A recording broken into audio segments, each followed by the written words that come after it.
दक्षिण ओडिशार मुख्य पर्व मानक मध्यरे नुआखाई अन्यतम। झरिगां ब्लॉक मझिया ग्राम कश्यप गोत्री लडुकरिया माझी वंशीयों नुआखाई भेटघाट कार्यक्रम अनुष्ठित होईछि। नवरंगपुर कलाहांडी बस्तर जिल्लार विभिन्न ग्रामर लडुकरिया माझी वंशर लोकमाने नुआखाई भेटघाट होइथिले। नुआखाई भेटघाट रे ग्रामर मूल निवासी लोकमाने हजार हजार लोक एकजुट होइथिले। उक्त कार्यक्रम रे स्थानीय ब्लॉक चेयरमैन दुर्गा प्रसाद माझी, पूर्वतन सांसद प्रतिनिधि प्रियरंजन दास, पूर्वतन सांसद रमेश चंद्र माझी, अध्यक्ष मोतीराम नायक और समाजसेवी संतोष विषोई समस्त स्थानीय नेता माने कार्यक्रम रे जोग देइथिले एवं नुआखाई भेटघाट कार्यक्रम आरंभ करथिले। सर्वप्रथमे ग्राम देवती और इष्ट देव भैरवंक पूजार्चना करबा सह देवदेवी को नुआ धान रे प्रस्तुत भोग को अर्पण करबा परे समस्ते नुआ धानर प्रसाद सेवन करबा सहित शेषरे पारंपरिक नृत्य सांग को विभिन्न प्रकार सांस्कृतिक कार्यक्रम करी नुआखाई भेटघाट कार्यक्रम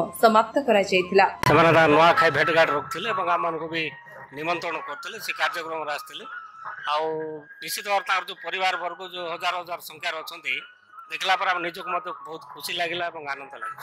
ए कार्यक्रम विशेष करे समाज को सचेतन करबा, समाज रो कुसंस्कार दूर करबा एवं मझी मझे जो आमर कार्यक्रम रही रंगारंग कार्यक्रम जोटा लोक मानकर मनोरंजन करने अनेक कार्यक्रम नहीं जहाँकि बहुत खुशी लगुच शुणापी और देखापी। निश्चित भाव में प्रोग्राम मध्यम आमर जो आदिवासी लोक मैंने बसवास कर विशेषकर भतरा जातिर माझी वंश हो कि जेकोसी वंश हो एमान भितर किभली एकता भाव में बंचा एवं निजर सामाजिक माने सचेतनता वृद्धि करने शिक्षा दिगरे अग्रसर होगा एवं आग को माने अनेक जोटा कि विकासमूलक कार्यक्रम जोगदेवा ये सन्देश और ये वार्ता ये भाषण माध्यम समस्त देइछन्ति।